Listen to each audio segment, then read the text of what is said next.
ಮಾತಿನ ಧಾರಾವಾಹಿಯ ನಾಳಿನ ಪ್ರೋಮೋ ಸಂಚಿಕೆಯಲ್ಲಿ ಏನಾಗುತ್ತೆ ಅಂತ ನೋಡೋಣ ಬನ್ನಿ. ಮೊದಲಿಗೆ ವಿಕ್ರಮ್ ವೇದ ಮಾಡಿರೋದೆಲ್ಲ ನೆನ್ಸ್ಕೊಂಡು ಬರ್ತಾ ಇರ್ತಾನೆ. ನೆಕ್ಸ್ಟ್ ಇನ್ಸ್ಪೆಕ್ಟರ್ ವೇದ ಕೊಟ್ಟಿರೋ ಬಳೆ ತಗೊಂಡು ಸೀದಾ ವಿಕ್ರಮ್ ಹತ್ರ ಬರ್ತಾರೆ. ಇಡೀ ಮಂಗ್ಳೂರೇ ನಂದಂತೀಯ, ಇರೋ ಬರೋ ಕಡೆ ಎಲ್ಲ ರೌಡಿಸಂ ಮಾಡ್ತೀಯ, ನೀನ್ ಕಾಲ್ ಬಿಡೋದಿಲ್ಲಿರೋ ಕೆಸರನ್ನ ಕ್ಲೀನ್ ಮಾಡೋದಕ್ಕೆ ನಿನಗ್ ಬರಲ್ಲ ಅಂತ ಮಲ್ಲಿಕಾರ್ಜುನ್ ಹೇಳ್ತಾರೆ. ಯಾವ್ದ್ರ ಬಗ್ಗೆ ಮಾತಾಡ್ತಾ ಇದ್ದೀರಾ, ಏನ್ ಮಾತಾಡ್ತಾ ಇದ್ದೀರಾ ಅಂತ ಸರಿಯಾಗಿ ಹೇಳಿ ಅಂತ ವಿಕ್ರಮ್ ಹೇಳ್ತಾನೆ. ವೇದ ಅಂತ ಅವಳ ಹೆಸರು, ಸ್ಟೇಷನ್ ಬಂದು ನಿನ್ ಮೇಲೆ ಕಂಪ್ಲೇಂಟ್ ಕೊಟ್ಟು ನಿನ್ನ ಅರೆಸ್ಟ್ ಮಾಡ್ಬೇಕಂತ ಹೇಳಿ ಹೋಗಿದ್ದಾಳೆ. ಅವಳು ಕೊಟ್ಟಿರೋದು ಕಿಡ್ನಾಪ್ ಕೇಸ್, ಅದ್ರ ಜೊತೆಗೆ ಈ ಬಳೆ ಕೊಟ್ಟು ಹೋಗಿದ್ದಾಳೆ ಅಂತ ಇನ್ಸ್ಪೆಕ್ಟರ್ ಮಲ್ಲಿಕಾರ್ಜುನ್ ಹೇಳ್ತಾರೆ.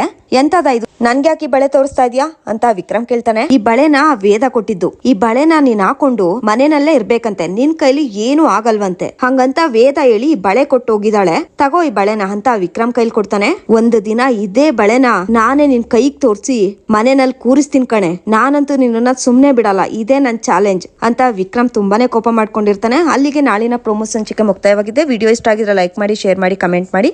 ಹಾಗೆ ನೀವೇನಾದ್ರೂ ಫಸ್ಟ್ ಟೈಮ್ ನಮ್ಮ ಚಾನಲ್ ನೋಡ್ತಾ ಇದ್ರೆ ದಯವಿಟ್ಟು ಸಬ್ಸ್ಕ್ರೈಬ್ ಮಾಡ್ಕೊಂಡು ನೋಡಿ.